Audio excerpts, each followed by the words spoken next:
An investigative documentary by Al Jazeera detailing money laundering in southern Africa has caused a stir. In neighbouring Zimbabwe, the documentary describes how gold is smuggled out of the country in the name of the highest office in that land.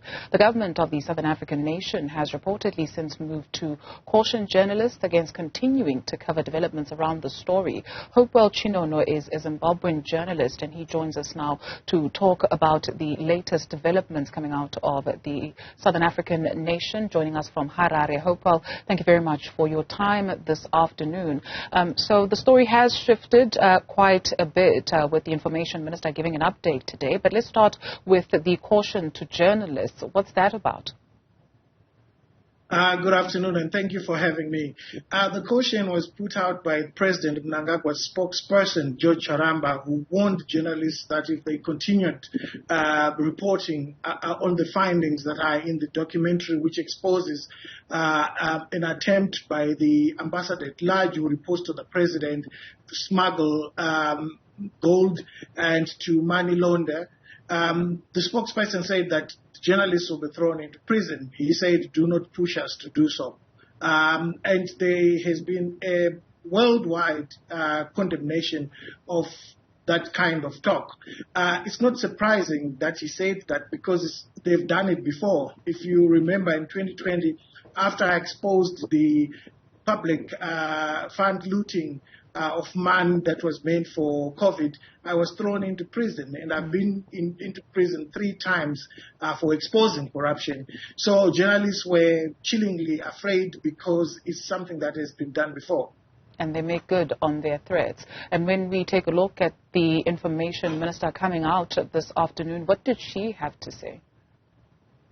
The Minister of Information, Monica Mchangwa, came out today and she said that government takes seriously the allegations that were made in the documentary films. It's 2 so far that have been watched. The 3rd one is coming out on Thursday.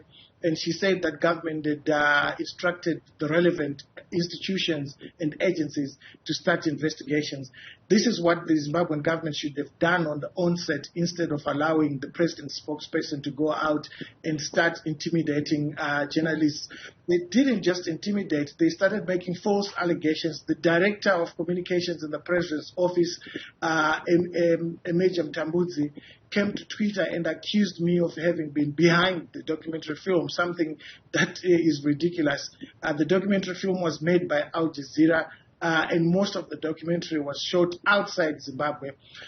Journalists in South Africa, Dubai, and Kenya were shown snippets of the documentary, and when they started reporting on those snippets that they had seen, that's when the attacks started coming.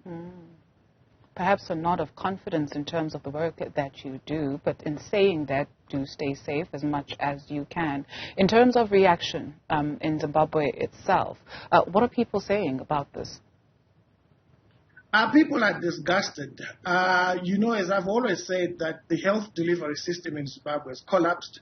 Schools do not have books. Zimbabweans don't have clean drinking water in urban areas, even in affluent areas.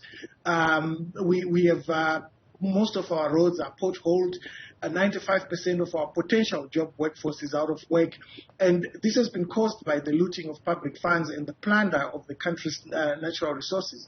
The biggest hospital in Zimbabwe only has 1 maternity theater that was built in 1977. To build 1 maternity theater costs only $37,000 US, and the government of Zimbabwe has failed to build a single maternity theater at the biggest hospital in the past 43 years. So for Zimbabweans to see millions and billions of dollars being plundered and looted this way, they are very upset and they are disgusted. And it's not easy for the present government because we are heading into an election, and that's why they are panicking and they don't have coordinated responses to the findings and exposures that are in the documentary film. So a tense situation in the country. You mentioned that we were only exposed to snippets of the documentary. What does that mean? So when Al Jazeera said that they were going to put out the documentary, they showed a select group of journalists snippets from the documentary film for reaction, and in order for these journalists to know what they will be talking about when the documentary film is eventually aired. So when journalists, particularly in Zimbabwe, there is a media house called Newzroom, when they started reporting on those snippets, they got attacked by the spokesperson for the president, and people like myself were attacked, accused falsely of being behind the documentary, simply because in 2022 in December, I won the United Nations International Anti-Corruption Excellence Award, and it was given in Qatar. And the link that the Qatar government is the one that funds Al Jazeera is what they drew ridiculously and said, I am the one who is behind that documentary. In fact, I've got the statement here that you tweeted from the Minister of Information, Publicity and Broadcasting Services in Zimbabwe. It reads, and I quote, boastful behavior and name-dropping by some personalities featured in the documentary seeking personal gain and glory should never be taken as an enunciation of government policy. Government remains seized with the matter, and the nation will be kept appraised of any new developments. And one suggests that this alludes to one Ubert Angel. Do you know his whereabouts, and if you've heard anything from him? He was in Dubai last weekend, and he's supposed to be heading to South Africa, where he'll be doing his church business. He has a side hustle as a so-called prophet, so he'll be heading to South Africa. What has surprised a lot of people is that the government is still hanging on to him, regardless of the information that has come out of this documentary. And for the first time, this is not journalists reporting about what they have had. It's actually the people, the culprits themselves, speaking for on camera. So it's not rocket science to figure out whether it's true or not. The person is speaking for himself. But we await the 2 remaining documentary films, and probably the government will take action after that. Are you safe?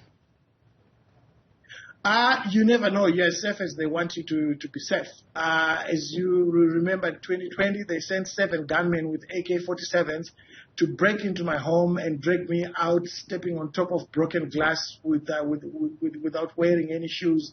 I was arrested again on the 3rd of November for exposing that one of the characters in the documentary film, Henrietta Rishwaya, who had been caught smuggling gold in 2020 to Dubai. I exposed that she was going to get bail unopposed, and it was corrupt. And indeed, that arrangement was reversed by the court. In 2021, in January, I was again arrested using a law that does not exist as a form of persecution because of my reportage against corruption. So my safety is in the hands of the state. They can do as they wish, but I will continue with my work.